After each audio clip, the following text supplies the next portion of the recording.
Hello students, welcome to class. Yesterday, I did not send a video. I had to send it to class 10. So today I am sending you all another video, and this is on No Men Are Foreign. Already I had explained to you all the first stanza of the poem, and in the first stanza we came to know the central idea of the poem is that poet is trying to talk about that all human beings in the world are same. They go through the same situations in life, and there is no dissimilarity. So no men are foreign. So that's the title of the poem. Now let's go back to stanza number 2 of the poem. In stanza 2 we have the similar poetic devices that were mentioned in stanza number 1. So they too aware of sun and air and water, are fed by peaceful harvest, by war's long winter disturbed. Their hands are ours, and in their lines we read a labor not different from our own. Now, here in this stanza, the poet is again telling us that the people around the world, whom we call them foreigners, or they're foreign to us, alien to us, are not at all, because they are people who go through the same situations as I mentioned. The poet says that nature has given all the bounties to all people all around the world, the same kind of things to people all around the world. And so there is no difference in that. Now, as we all do farming, so people around the world also does farming in their own way maybe, but quite similar. And we live a relaxed life and eat the things given to us by nature. So there is there is no difference between the people around the world and us. Now further he adds that the way we starve during wars and winter time, during winter food scarcity is there, it's difficult, and so sometimes winter can be very harsh, and if there is a war going on, then it would be extremely difficult to survive. So these situations are common to all the people around the world. We should pray that there would be no war. Recently, all of you know that the India-China border issues were going on, and everyone was like, praying hard, crossing their fingers that things would be settled, and it happened in that way. Thank God.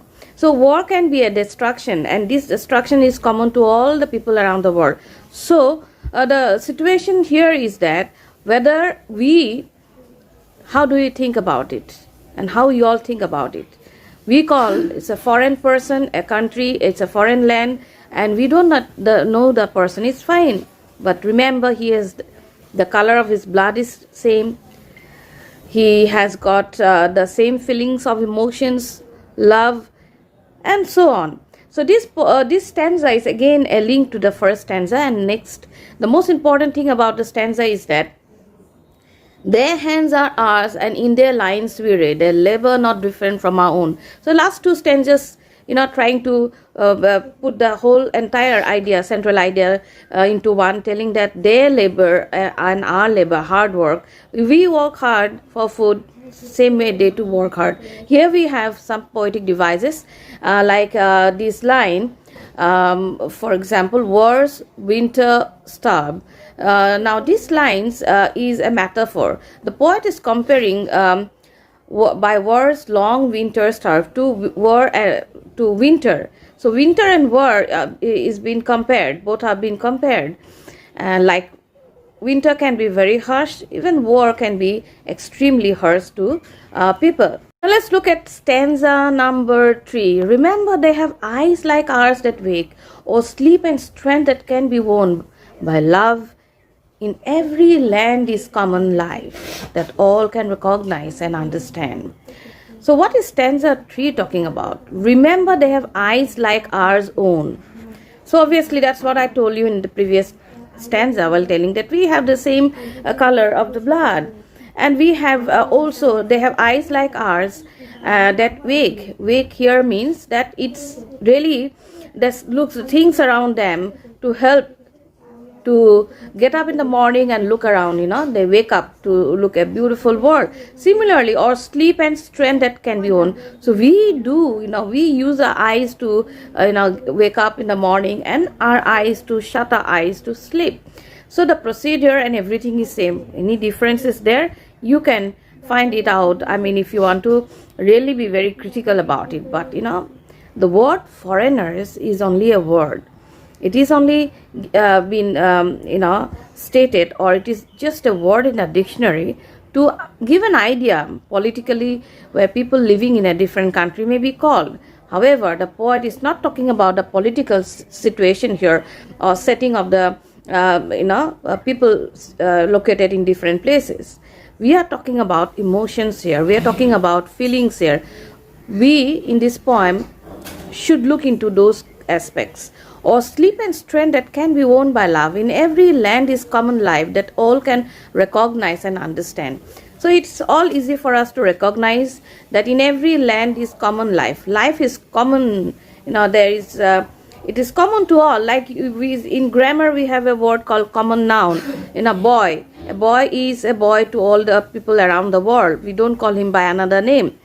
So similarly, even the word foreigners or is not existing if you look into from the poet's perspective, because he thinks that each and every human being has a link, and it is so similar that you cannot deny the fact that there is a lot of common attributes that we have, and the human or humanity or human feelings and emotions are same and common, universal. Next stanza now. Let us remember, whenever we are told to hate our brothers, it is ourselves that we shall dispose, betray, condemn. Remember, we who take arms against each others. So what would happen? You will come in the next stanza, we'll talk about it. So the poet is very strongly commenting in the first line of the fourth stanza. Let us remember that whenever we are told to hate our brothers. Now told, who tells us to hate our brothers? Maybe the leaders of the country or a leader of a country going on to a war in of the next country, and we are asked to kill them, or soldiers in a war front where they kill one another to for national pride and patriotism, we call it. You just analyze and think how far it is good, because when there is a war, there is destruction on both sides. Both the sides of the humans, from both the sides, they suffer, they die, and dear ones lose their family members. That we shall dispose, betray, condemn. Remember, we who take arms against each other. So it is we who are told to hate, and we take the order to hate, and we go on with it. Let's take about a common thing, like if you talk about our own country, our own state, we have a lot of different people in it. We have different people living in it. So there itself we show our dislike to another community, our hatred. So I think this is what we should start with from our home. That if you want to have to love for the larger humankind, or we want to talk about universal brotherhood, it's not about a word that we are talking about. We need to practically prove it, that we love our dear ones first, and we go beyond that and prove it. So remember, we who take arms against each other, what will become? You look at stanza number 5. It is the human earth that we defile, hells of fire and dust outrage the innocence of air that is everywhere our own. Remember, no men are foreign, no country are strange. So it is the human earth we defile. That means if we take arms against one another, if we create hatred and negativity, obviously the world will end up in this dirt. We are polluting the earth with negativity, and the end of the earth is very soon, because everything evolves through our feelings, to our minds, to our actions. So we should keep in mind that whenever we pick weapons against any person, we make the earth dirty, because weapons kill people and their bodies, which fall on the earth and make it dirty. So if you are talking about plantation, green environment and all, another issue today is hatred. First of all, discard hatred even towards your own humankind. Whenever war happens, it leads to a lot of bloodshed. People die, there is a lot of destruction around. death, gruesome scenario in the war. Imagine if you are a witness to a live war. If you look at Syria, the countries there where people are dying every day, where houses are broken down, where people are not able to live or sleep a single night in peace. So imagine what kind of atrocities been caused over those people.